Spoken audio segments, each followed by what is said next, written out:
Assalamualaikum dan selamat sejahtera. Nama saya Abang Rafael Zat Adnan daripada kelas DKS1C.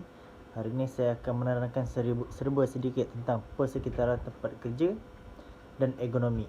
Jadi, persekitaran tempat kerja adalah satu tempat yang digunakan untuk menggambarkan dan merangkumi majikan dan pekerja. Persekitaran tempat kerja boleh terdiri daripada keadaan fizikal seperti suhu dan kelembapan pejabat. Jadi dari segi kata lainnya, tempat kerja ni dia tempat untuk semua orang bekerja dan mesti majikan perlu memastikan pekerja-pekerjanya berada di tempat kerja yang selamat. Jadi, persekitaran tempat kerja yang selamat adalah di mana semua tindakan praktikal telah pun diambil untuk memastikan tempat kerja yang selamat untuk semua pekerja. Contohnya seperti kualiti dalaman dan tahap pernafasan yang baik. Dan yang kedua, pencahayaan dan penglihatan juga harus baik bagi pekerja untuk melaksanakan tugas mereka dengan cekap. Contohnya apabila seorang pekerja tu ingin melakukan sebuah kerja seperti menulis ataupun memotong kayu, memotong besi, apa semua, mereka memerlukan pencahayaan yang baik supaya tidak terjadi apa-apa insiden yang tidak diingini, seperti mungkin boleh mengambil nyawa seperti terpotong tangan, terpatri tangan dekat pelik besi ke macam mana. Jadi yang ketiga adalah suhu dan kelembapan pejabat haruslah berada pada keadaan yang optimum dan boleh diterima seperti 23 hingga 26 darjah Celsius. Dan yang terakhir adalah suara dan pengenaran ataupun bunyi. Jadi sebenarnya kehilangan pendengaran ada juga yang disebabkan oleh tempat kerja dan ianya boleh menjadi sementara ataupun berpanjangan. Jadi bagi saya, semua syarikat perlulah mengambil langkah-langkah berjaga-jaga untuk memberikan pekerja mereka mungkin seperti tempat yang bising, memberikan mereka penutup telinga untuk melindungi pendengaran mereka daripada benda yang bising. Jadi itu sahaja daripada saya. Terima kasih.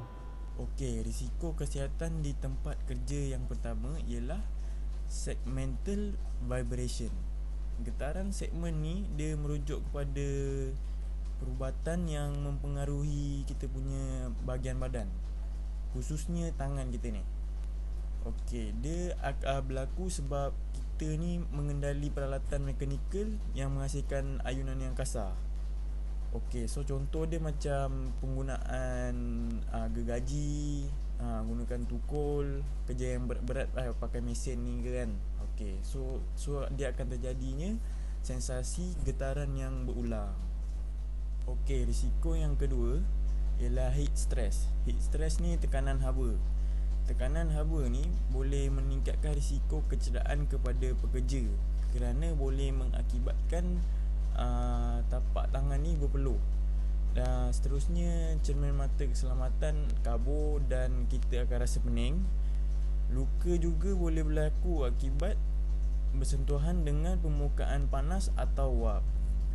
Okey, yang seterusnya ialah tekanan sejuk ataupun cold stress. Tekanan sejuk ni dia berlaku dengan menurunkan suhu kulit dan akhirnya suhu badan kita lah. Apabila badan kita ni tak dapat memanaskan badan, penyakit dan kecederaan yang berkaitan dengan sesama mungkin akan datang lah. Contoh dia macam demam, batuk dan sebagainya. Dan kerosakan dan kematian tisu kekal juga boleh berlaku jika kita kena tekanan sejuk ni. So faktor yang membawa kepada tekanan sejuk ni, contoh dia macam ni lah, persekitaran suhu yang sejuk dan lain-lain lah. Risiko yang terakhir adalah whole body vibration. Whole body vibration ni getaran seluruh badan yang boleh menyebabkan keletihan, masalah perut, sakit kepala, kehilangan keseimbangan dan goyah tidak lama selepas atau semasa pendedahan getaran seluruh badan ya. Okey, gejala yang serupa yang dengan dialami oleh banyak orang adalah setelah perjalanan yang panjang bawa kereta. Sekian, terima kasih. Assalamualaikum and hello to Encik Nizamuddin and my friend. Today I want to talk about workplace ergonomy. Okay, first is principle of ergonomic. Ergonomic workplace design has become as important issue in many organizations. The the ergonomic principle provide possibility of for optimizing task and considering factor in workplace design. The ergonomic principle are: retain any joint at natural posture, reduce contact stress, avoid excessive vibration, workplace in comfort zone, and reduce excessive force and others. Okay. The goal of apply ergonomic is to optimize worker well-being and productivity, to reduce and where possible elimination workplace stressor.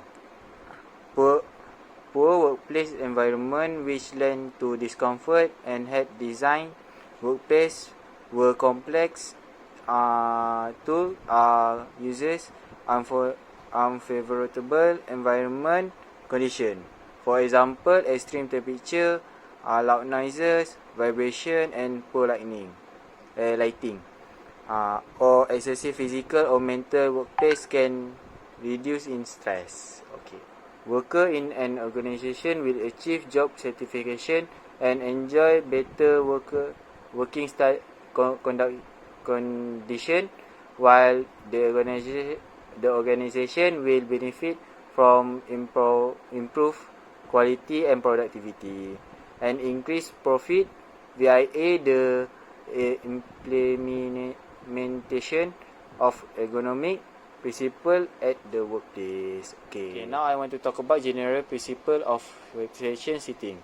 According to law, employer must ensure the safety and health as well as welfare of person at work, must minimize the risk in VDU work by making sure that workplace are well designed.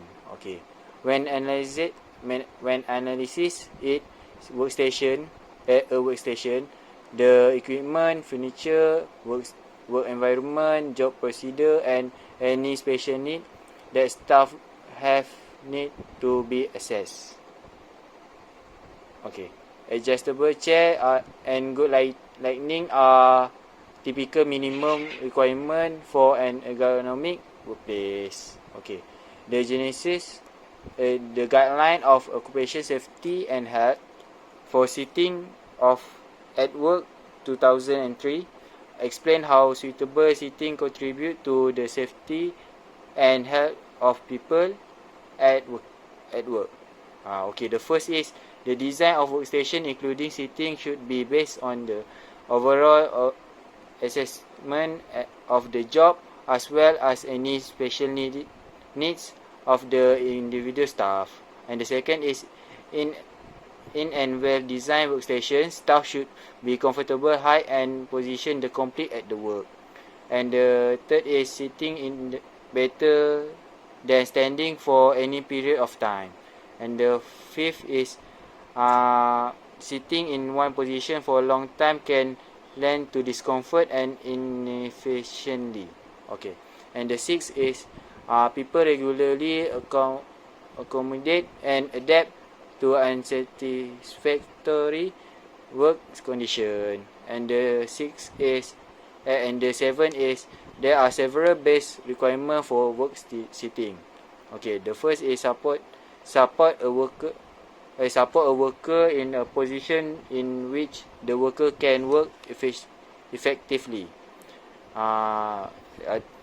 Then the seat should not press uncomfortably on buttocks or thigh and others. Okay, that I want to talk about is seating design. The seating design for the workplace must relate to individual needed. Must be suitable for the type work carried out and must meet the dimension of workplaces. Okay. Accommodation session needs may include provide special seating and special backrest for disabled worker and access for wheelchair user. Generally, the weight limit for user of gas lift chair is 100 kg. Okay, the risk assessment must take sitting into account. A few anthropometry principle concern which the size of proportion of the human body at work are important when design a seat. Considering the difference in body size of potential user and adjustable seat which suffer range in is the ultimate solution.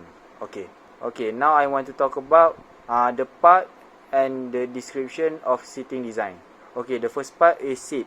The description is adjustable height, comfortable size for edge should be rounded and well padded. Okay, the second part is backrest, and the description is support the lower and the middle part of the bed. Height and angle adjustable in desirable.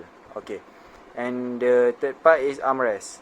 The description is as an option where request extra comfort and get up or sit down.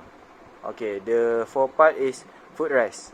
The description is should be provided where needed.